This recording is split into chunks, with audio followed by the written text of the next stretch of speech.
In World War II, this versatile ship delivered replacement fighter planes to larger carriers and performed anti-submarine raids.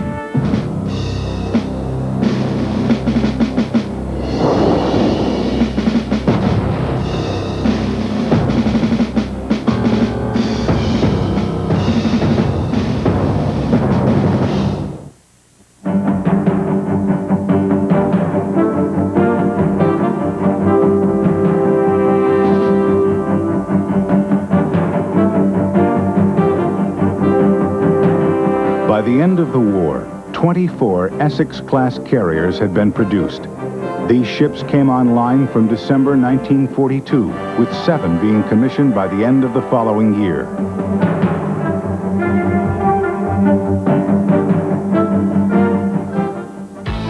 With the new ships came new sailors. The expansion of the Navy had spread its seasoned resources thinly. From the moment the crew came on board a new ship, the shakedown was intense. Each man had to be sure of his duties, practiced and skilled. When they passed through the Panama Canal into the Pacific, there was no time for an extended familiarization. From the dockyard, the ship went fairly directly to the war zone. With over 3,400 men on board, each ship was like a small town.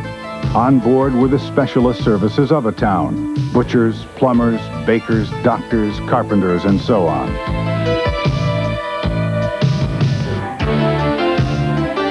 The flyers were, of course, the striking arm of the ship, and considerable glamour attached to them. The Essex-class carried between 80 and 100 planes, and this strength relied on the multitude of specialists, running the ship and her defenses and maintaining and arming the planes. There was little leisure time on the cruise to war.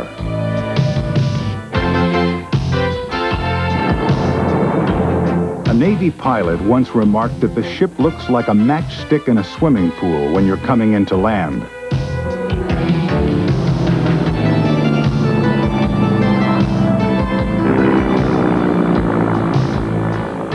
The Essex carriers were very big as ships, but as airfields, their flight decks were tiny. The management of the limited space on a carrier is one of the most significant, complex, and continuous activities on board. Space, or rather the lack of it, is critical. Onto this small and crowded airfield returned planes that were often damaged, limping home with their crew. Sometimes unable to land, they were forced to just crash.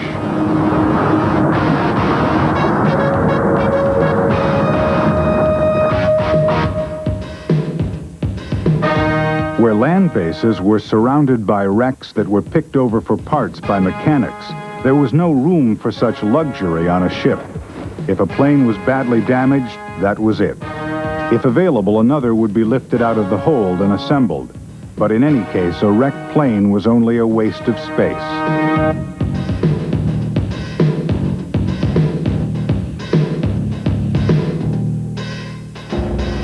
Though crew losses remained surprisingly low for much of the war, attrition of planes was another matter.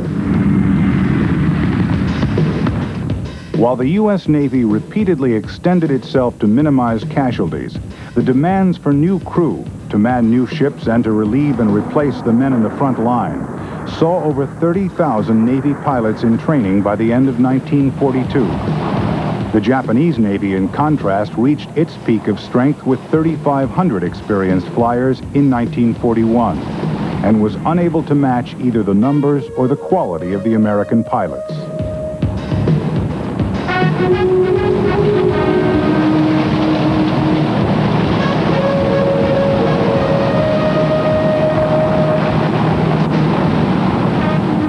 Life for the deck crew was irregularly punctuated with moments of high drama and danger. A phosphorus fire in a bomb strapped to a plane, for example.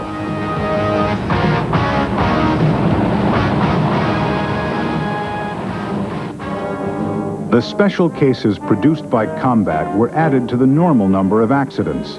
Planes overrunning or missing the wires and ending up in the barrier, or a plane getting a blowout on landing.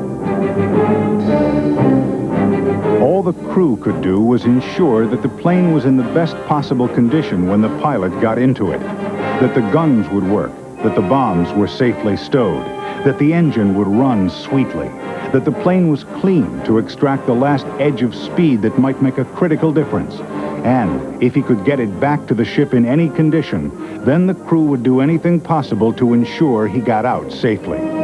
The pilots understood their reliance on the shipboard specialists in very simple terms.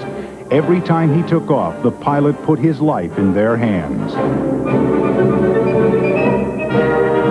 enlisted man, whether he's the man in your squadron or whether he's a shipboard deck handler, the man that unhooks your tail hook, the man that catapults you, or the man that moves you between planes.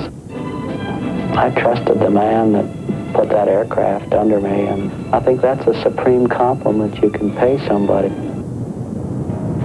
My plane captain was 19 years old, 18 years old, Sammy Belt from the Essex. And I just have to ask him, is the plane ready to fly?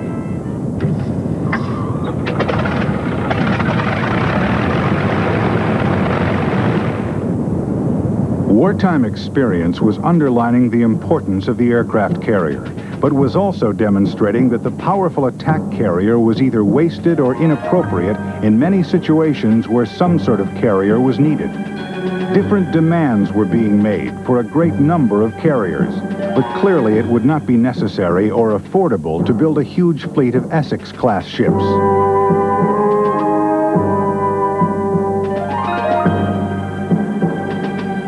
One need was that of fast fleet defense. What was needed here was a ship with the speed of an attack carrier, but needing only to carry fighters. Cruiser hulls were selected for conversion, but not the huge battle cruisers that had become Saratoga and Lexington.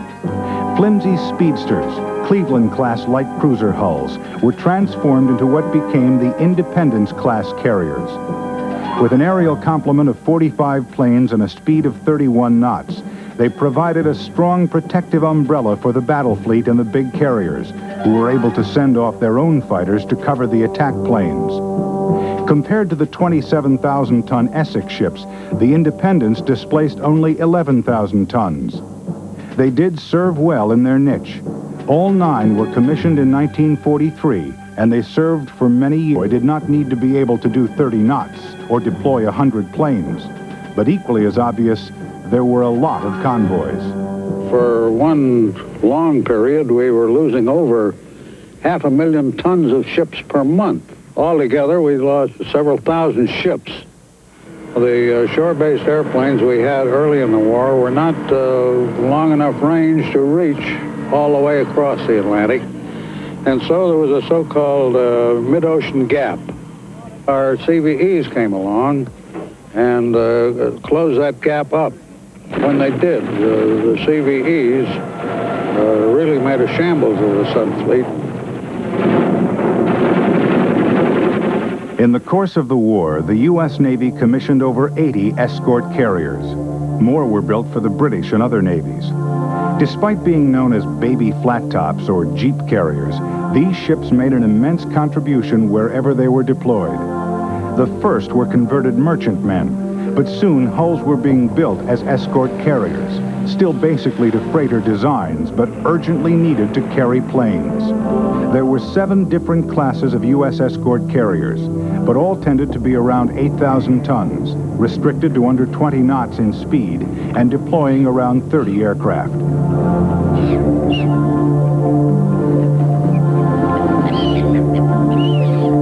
When the Japanese attacked Pearl Harbor, the 2 carriers based there were both engaged in one type of activity, ferrying planes. Lexington was over 1,200 miles away delivering dive bombers to the Marines on Midway, and Enterprise was returning from a similar mission to take 12 Wildcats to Wake. These ferrying missions had the fortuitous effect of keeping the carriers from the cauldron at Pearl Harbor. But from the moment the war started, any use of a fleet carrier as an airplane transport was a waste of all that ship's power. The escort carriers in the Pacific spent a lot of time carting aircraft to various islands. The distances involved were way outside the range of most of the planes. and the only way to shorten those distances were to move the airfield nearer, use a carrier, or disassemble the plane and put it on a ship to be reassembled before use. The latter was, of course, impractical in the battlefield, and the arrival of functioning airplanes under their own power was far preferable. Here, as the convoys prepare to set sail for the invasion of the Marianas, squadrons of Air Force P-47 Thunderbolts are loaded onto two of the Casablanca-class carriers.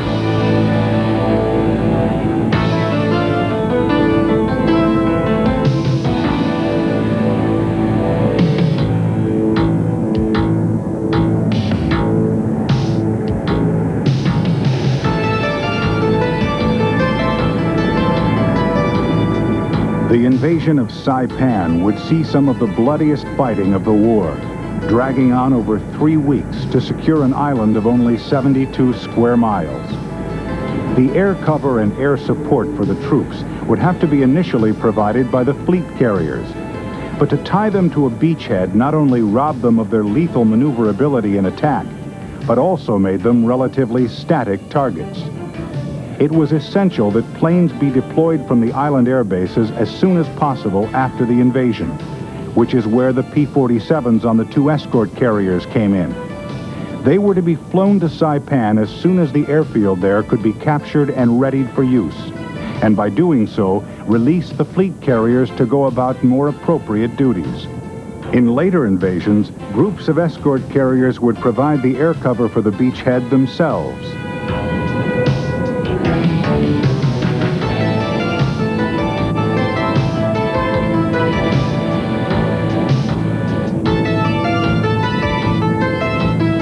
The expansion of American carrier strength is startling. In 1941, the fleet boasted a strength of 7 carriers, 6 fleet carriers and 1 fairly experimental escort carrier. 3 years later, in 1944, the fleet composed 13 fleet carriers, the 9 Independence-class light fleet carriers, and 63 escort carriers. The total of 85 carriers does not reflect a strength of 85 Essex-class carriers. However, the presence of the escort carriers does mean that the 22 fast fleet carriers could all be available to act in attacking formations. The situation otherwise would have seen the power of the fleet divided into active and passive roles. The escort carriers had the effect of multiplying the force available for offensive action, cheaply and very quickly.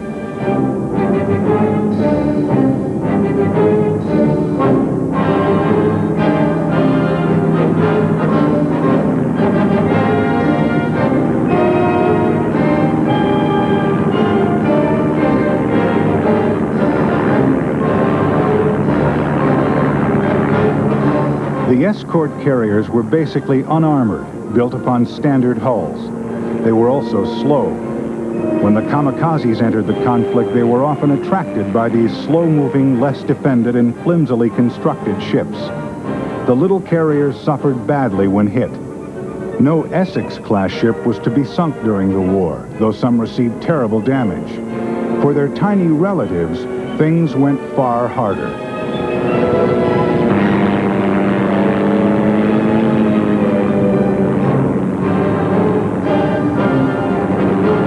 One theater that the escort carriers came to dominate was the Atlantic, where they became a key player in the war against the German Navy's submarine force. In a battle that was fought as hard and as closely as any engagement of the conflict, the fighting in the Atlantic seesawed over the course of the war, with the U-boat seeming to have gained the upper hand for several periods. Of the escort carriers had immediately served to curtail the activity of the long-range Luftwaffe Condors, which had been attacking convoys well out of the range of protective fighters based in the British Isles. The Condors had been very effective in their bombing and strafing attacks and had supplemented the work of the German main car, the subs. The overcoming of the submarines was to take considerably longer.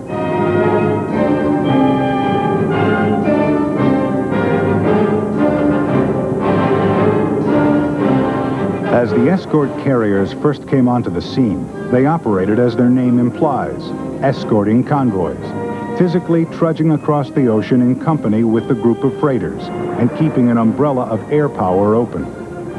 In this passive role, they suppressed the activity of the long-range bombers very efficiently and did cause major difficulties for the subs, which were forced to spend a lot more time submerged.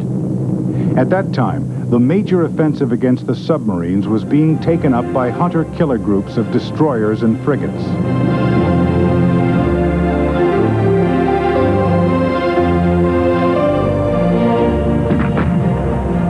Later, as their numbers multiplied, the escort carriers became the core of a new kind of hunter-killer group, a circle of destroyers acting in concert with a baby flat top. The combination of planes with the fast and deadly destroyers was to be the final straw for the submarine offensive. Now, no matter where they were deployed to, in wolf packs or alone, they were constantly subject to interruption and attack from the air. And when the carrier planes appeared, the U-boat crew knew that the destroyers were not far away. In the right conditions, the thin, distinctive shape of the submarine could be easily seen from the air up to a depth of 60 feet, and the subs began to spend less and less time near the surface. Given the huge difference in the speed of a U-boat on the surface as opposed to one submerged, the carriers were radically curtailing the subs' mobility and effectiveness, even when they didn't find and sink them.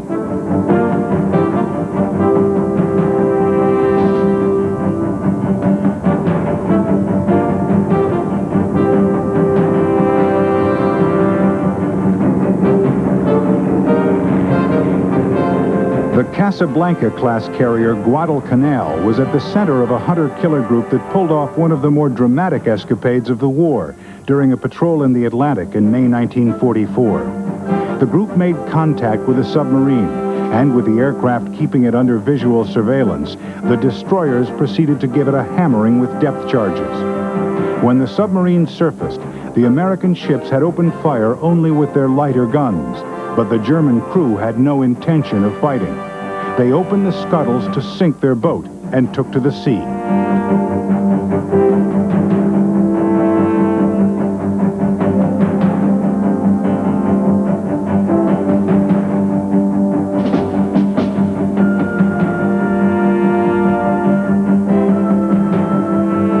The Americans had already launched boarding parties, and they took possession of the submarine in time to shut the seacocks and stop her from sinking. However, they were unable to operate the ship's pumps to clear the water out, and the U-505 remained full of water and very near to going down.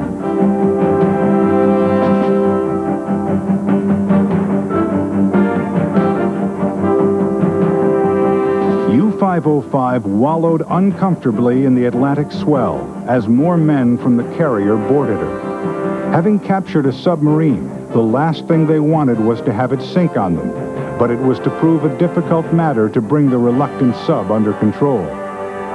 While this effort to save their U-boat was going on, the German crew were picked up by other ships in the group.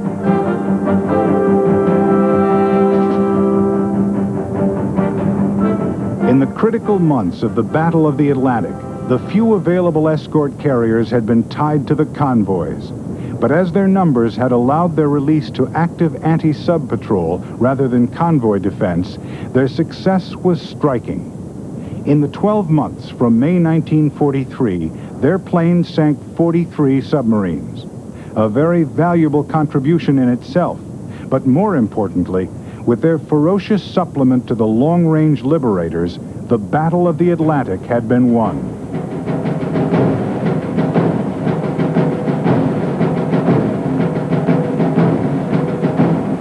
While the fleet carriers were to remain in commission for many years after the end of the war, most of the escort carriers were discarded at war's end.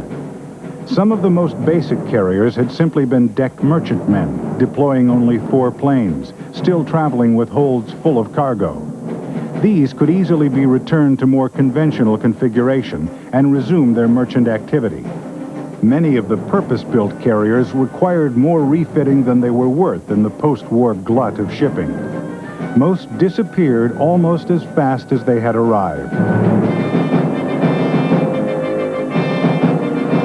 Guadalcanal, the carrier which captured the U-boat, was scrapped in 1956, a fate which her prize eluded. The submarine is preserved and displayed at the Museum of Science and Industry in Chicago. Though it was a close call, U-505 had been taken under tow by the carrier and had been dragged along behind as the ship steamed to a rendezvous with an ocean-going tug, still flying off her patrols.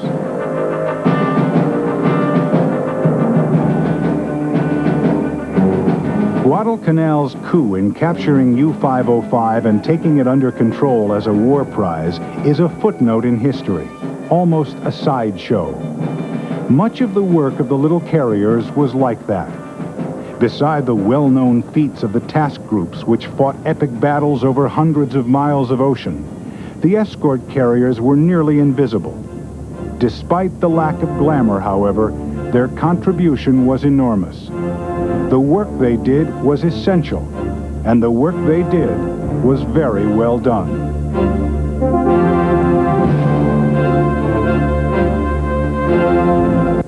Armored tanks, ballistic missiles, ultra-modern fighter jets, the latest in high-tech weaponry, brought together in an imposing display of firepower.